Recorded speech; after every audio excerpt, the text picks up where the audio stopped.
Kamera kusi. Seje. Areho no de nye ubia eno ana wose eka na areho ahomete nanso so aba ne se no se de kwakodi kaka abusua no ana abusua asabre kraye kasen bebre honum a yenye hunu omabusuafo nanso eden a yebehunu yara nti yakọ ene kose ena yede bema wo mo na meka ne saa no na me san fa ha se according to the report yenua the hospital no call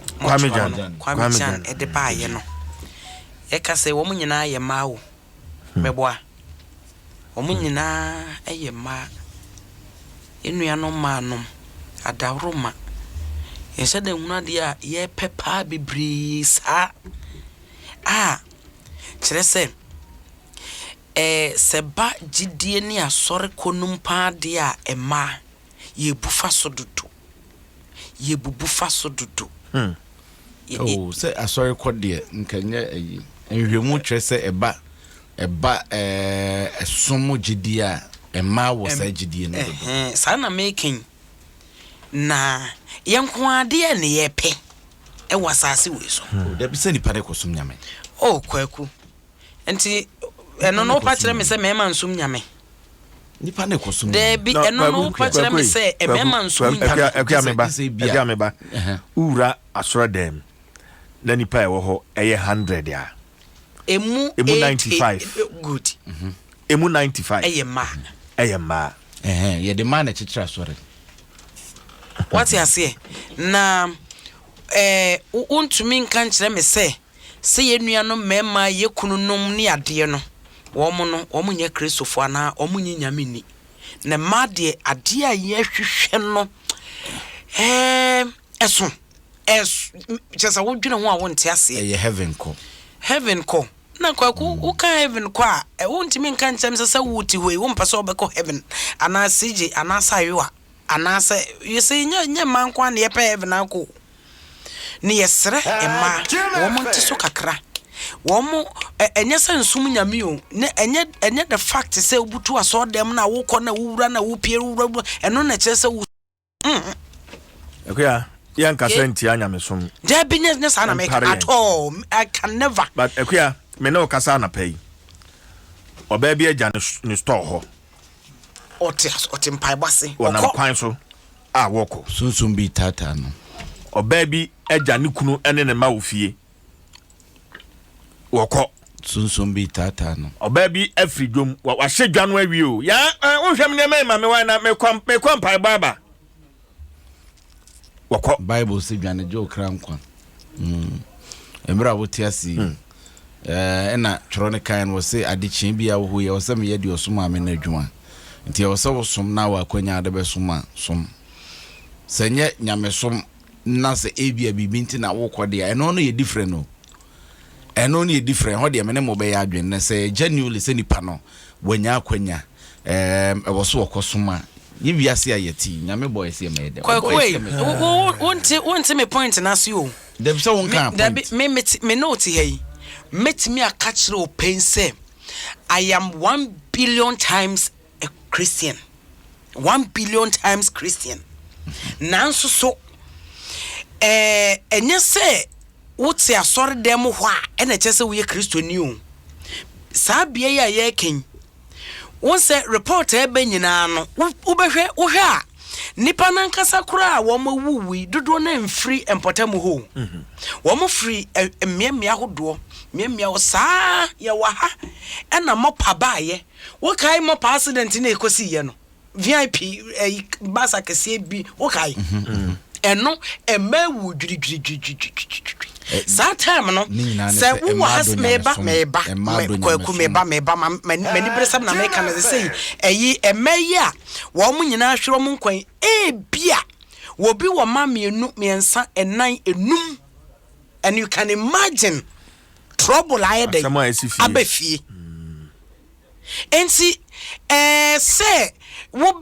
be yire wo ho na bia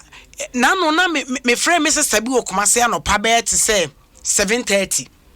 na me friend number na nko enti ebo be te say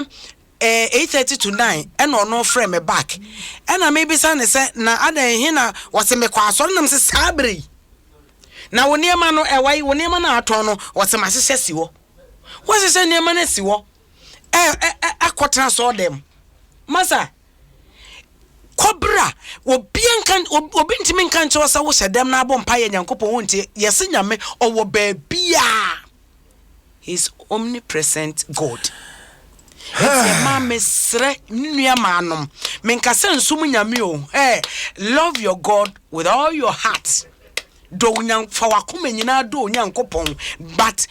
me refi there's a quotation in the Bible anope men kai nka me boso makoko dukumi ehunu say the Bible no say nyame ontia sorry dem ho Bible krona so mamunya nhyiamu da mo homo nhyiamu da no ankase yenkobo yesesen wo ho na so far obi antimi nkyere se obi akobɔ nsesen ho kwaku omo se binom de da ho omo da ho binom da ho eno report dey say omo call ye no omo da ho but omo ko bompa ye wo enwuram asori no ho na ya no nti omo bompa ye wie na so omo merest kakra asori dem ho no mo san ko bompa ye but ebi akotra be na wotwe sa bia no kra wo ka no sa bia na wo ka no minim se enkrofo eti ho every day free nkro efrachichi ni bencheye kotena ho ebitimi tena obosome ebit hwe sebe obi ani ho a sebe ifie dwa obesore se wo tu obi ani ho bibim pam no ne sebe mpraduasa ho na me de wo se bibi na pam obi ani ho bibim pam no etu nya ho tototo na atu ho de unti de me chona si hwe ensatia enyepe akadukumi obi a won a problem obi a wo kwan wo fa so de solving a problem sometimes ye abuse no man abuse enye inti eno no se adwuma wo ho na waje adwuma ho se o kwa akoye eno ho no but eso bia na the problem eso bia na de nam eso bia na de epam no it when it comes to issues of faith and how people relate to it normally ya me person me kom dodo ye mfa ne se enya si awie ye kakaka ensesa se wo adwuma ya mo ani ko wadwuma ho ne fa mpa ebota akiri se bibi nti na wo se okopie sa bia na ukwa fa adwene to ho me da say Vodafone na makwenya say sandisika amount to be from Vodafone cash to all networks a free dial *110 hash Vodafone cash no eso ana Vodafone no so na fa sandisika yentew je say networks en kai no a wo send one peso akura yetew no Vodafone ama money transfer ayefu enti se ube send sika hwe se Vodafone na odebe faso na won so wasum adwo hye so mame se *110 hash Vodafone no say the future is exciting ready Malcolm so say menkayo say we be nkrabata foforo kra fully air conditioned ewo Malam lorry station no opposite wa into we Malcolm Malam Bawi branch enti niema wo hwehwe bia over 20,000 items under one roof say open electronics homeware kitchenware furniture home decor electrical supermarket na groceries ni nyina no under one roof enti bura ho yebie 7 days a week Monday to Saturday no yebie 10 a.m. to 8:30 p.m. na Sundays no so yebie 12 noon to 8 p.m. channel so send kakra wo Malcolm where Ghana shops say UMB kase we value you more na asida stronko and UMB say yemfama client and customers amoni edidwa over the past 48 years mona maboa ema UMB abedru bia ya bedru enti wom say yenkoso a enhyem nkran na moni enante na yensom wosompa UMB and this Saturday de ma customers nyina se won so wonte ya fantuma bebo UMB ntuma no na wasum ebejo sikasem ho ntoto ye de UMB number 1 UMB we value you more nyame adomo a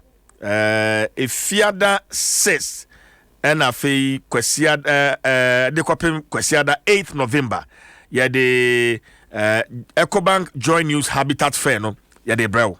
the main event ya de brew Accra International Conference Center it's here that's where affordable housing beyond the rhetoric enti bra so person ye exhibitor and so person ye participant bra na COVID brain inti ya de share hodo no egu akwan so awba ya de bebo wo ho eban see anema ko virtual so you can take part virtually Sakwenya no so edaho follow on social media with the hashtag Joy Habitat Fair. Joy Habitat Fair is the hashtag. Ebia opese oye exhibitor ana so wasimbi sebi ana bibia. For numbers me 0546 908 179 0546 908 179 ana 0244 340 341 0244 340 341. Shining so Ecobank any Joy News any day sajumedi ade ebro abrofo why almost as near GHB Properties experience affordable luxury DBS roofing sheets roofing papa fee Duraplast manufacturers of high quality UPVC and HDPE pipes fittings rotational molded products any bibriakeka ho Duraplast where Duraplast goes water flows and after the planned extension city extension project and so crash and rent to own Megwaku CJ this is the other kwaku ni nyina za ukwada de so de kwaku so de akua ni nyina maje so de akua ni de kwaku enti ye ka kwaku eye mea ye ka akua eye wa wo hye me hye trouser na sa ada de biam no hye trouser metena ye de brace mkrenam mi huni fie ya amon kam ho mesra me kra me nwanwa CJ amon kam ho ababa odi mani wo fie ha o sese mi di nkran so ye ya amon kam ho ni ba so adianchi akura no kwaku mesra mu CJ o se quotation bia na mehwe na manfo abomoden nkrofo sua bible na wo mutie adom bible ache me sua ye nche na mde na me read tafi quotation na so asem na wo hon de me kai me quotation na ya na asem no kwa wan kai me kai kire wo say me refi quotation no but Bible say nyame wontia sori dem enti quotation no wa makoto abre me obi say Hebrew nani enko Hebrew 10:25 edu akwa Emmanuel ena wo hwehwe de maame ena menua ba konso kra de Acts 7:49 ebreme enso so ono so de abreme ha ono so kra kire me say Bible say nyankopon kro de enefo nsia adwuma ena wode da kro ehumeye tuntimi nkobo sesen wasori dem in the name of usum nyame masa sese etimi ka no krachi enua no ma no a wo mama sebe mpreduasa asofo ni bi edo maye business o kan na binum buafu omo mpese obeka but it is the truth e mama na wo mu hunu waso dem ebi na sabe ye we nkrofo something so ebi na ye twa nkrofo san nkrofo chale eye serious e man hwe se e ma de ye wo fie na ye chichire fie ye hwe sa de ne nya ne nko ye onye ni a obi gidi Acts chapter 17 verse 24 me kan twi no me wipe ye krata na o se onyankopon a oye wiase ne de ewo mu nyina ono ara na oye osoro ne asase wura no onte asori dan a wode ensa ayemu that's right that's right oh Dwaso esi say sorry dan wode ensa ayemu it's in the crack ne say nyame ye sum no wo na wo ya sorry dan no me wa onipadua na ya sorry dan no enti de odu onipadua ne beye no ene se de odu onipadua no ne wadwene wakoma ebedi nyankopon ni no eno no wode nsankire ne baba fese wansu nyame asem kra nsankire ne bie ni wachi enti sa wo ti asori dan mo na afi se asori dan ya ye ka se eyi emukra asorifo no na ye communal labor se eyi church labor eno omudi sie architect bia nkom anhwe se eyi materials ye disi no te se nyankopon bi na na kwa champa masafo adu Kumi times. Abusia for Madam was a power, Madam was a moment.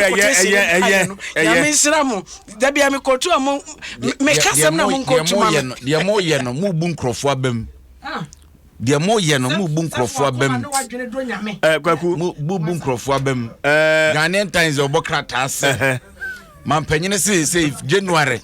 E bi man nyina business is be chase na fa ne timo pay fra Ghana yenso etechi e na re anso a wo say balloting course MPP eyi fe wine NDC eyi 2 emu nsema ko ebebrebe eso obi ane ne de awode nam ebi mo say 2 ne kire say the second coming of GM ebi say one so kire say Nanado one time one quick we no too sure banker enya dia ye ko round 2 emu nsem eno no nti de obokrata no nya be kan bi na CJ story review ase ha Ghanaian Times so sabe nkum mo me hu story na so men kan iwi aso nkum didi a mama hesia me na ready me ma ready asset say de makan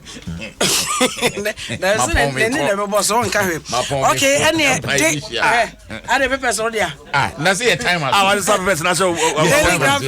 yes sorry good day graphic do kan ye no a say the battle lance drone nti say de ye hunu nipa drum ye no ba bia obi ade no ho efa nti me no wa wie CJ yes o say ye time aso me so ka ka tin